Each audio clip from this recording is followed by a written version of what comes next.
Número 5 y vamos a hablar cómo se valida un instrumento de recolección de datos. Mi nombre es Mariana Suárez. En primer lugar, se necesita saber qué es la validez, el cual se define con qué fidelidad corresponde el universo población al atributo que se va a medir. Asimismo, necesitamos saber qué es la validez del instrumento. Consiste en que mida lo que tiene que medir, la autenticidad. Para ello es necesario saber a ciencia cierta qué rasgos o características se desean estudiar. A este rasgo se le denomina variable criterio y se puede hacer por medio de los siguientes procedimientos: preguntar a grupos conocidos, comprobar comportamiento, contrastar datos previos. Existen tres tipos de validez. La primera de ellas es validez de contenido. Se refiere al grado en que un instrumento refleja un dominio específico del contenido de lo que se quiere medir.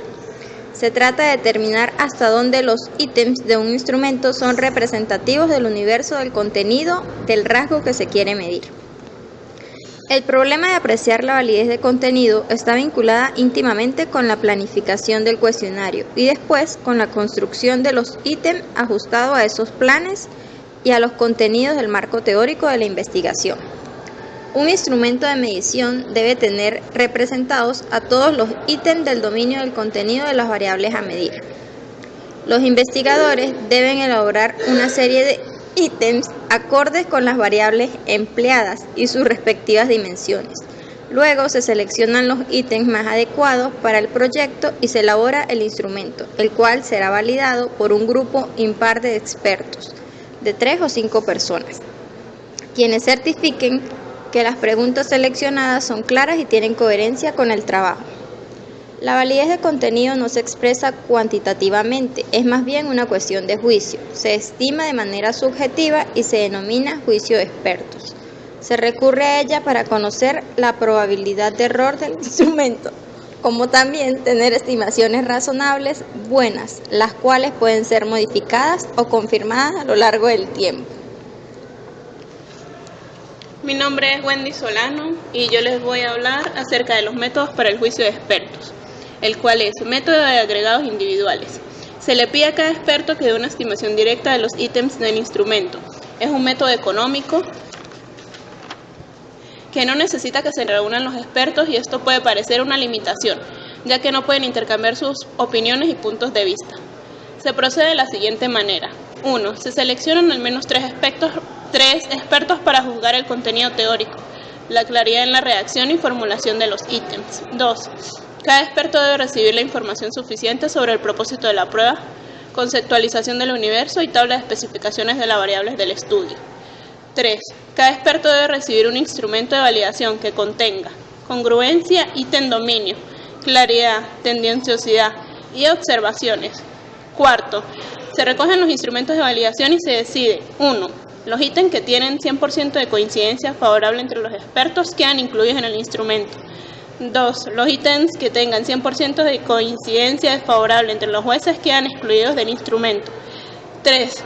Los ítems que tengan coincidencia parcial deben ser revisados, reformulados o sustituidos y, de ser necesario, nuevamente validados. Segundo método, el método de Delphi. Se creó en 1948 para obtener la opinión de los expertos de una manera sistemática. Se procede de la siguiente manera. 1. Cada experto responde de manera individual y anónima a un cuestionario. 2. Se realizan las respuestas del conjunto de expertos y se remite a cada uno de ellos la respuesta mediana obtenida y se les pide que reconsideren el juicio anterior teniendo en cuenta estos datos. 3. Se realizan 3 o 4 vueltas con el ítem anterior. 4. La mediana obtenida en la última vuelta es el valor que se estaba buscando. 5. Se emplea la mediana porque se supone que las puntuaciones de los expertos se distribuyen en forma simétrica. Con este método, los expertos pueden intercambiar opiniones sin que existan discusiones. Tercer método, técnica de grupo nominal.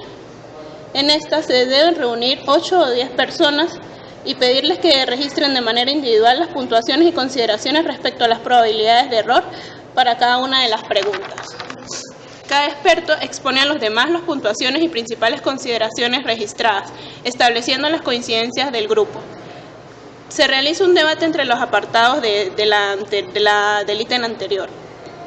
Cada experto, de manera individual y por escrito, argumenta las probabilidades de error para cada pregunta. Este método es similar al método Delphi, con la salvedad que se permite un debate entre los expertos para que aclaren y compartan información.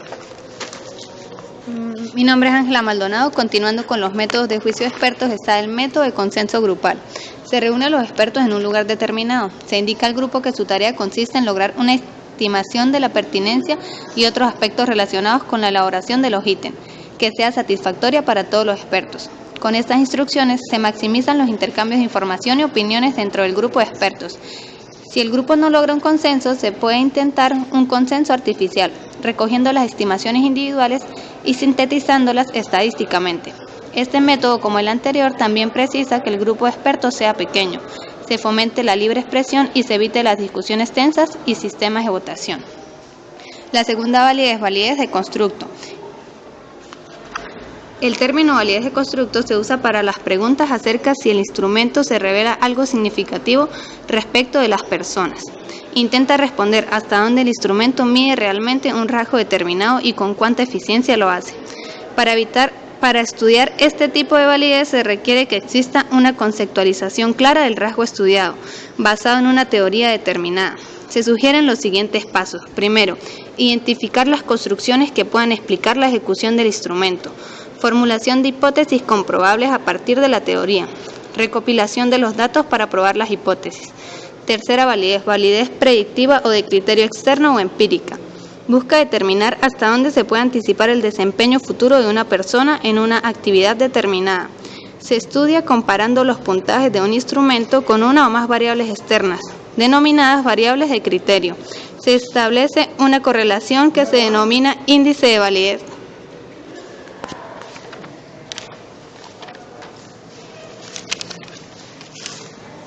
Mi nombre es José Vivas y le voy a exponer los factores que afectan la validez.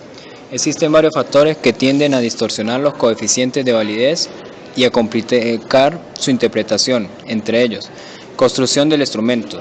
Algunos de los factores a evitar para que el instrumento sea válido son instrucciones imprecisas o vagas, estructura sintáctica de las oraciones muy difíciles, preguntas inadecuadas respecto a las especificaciones, en pruebas escritas o orales, preguntas que sugieren la respuesta, ambigüedad en la formulación que llevan a diferentes interpretaciones, cuestionarios muy cortos, no incluye una muestra adecuada de los indicadores a medir, con pocos reactivos, ítems incongruentes con el universo de contenidos sin relación con las características a medir, orden inadecuado de los ítems, patrón de respuesta identificable, sobre todo en pruebas de selección, o administración y calificación del instrumento.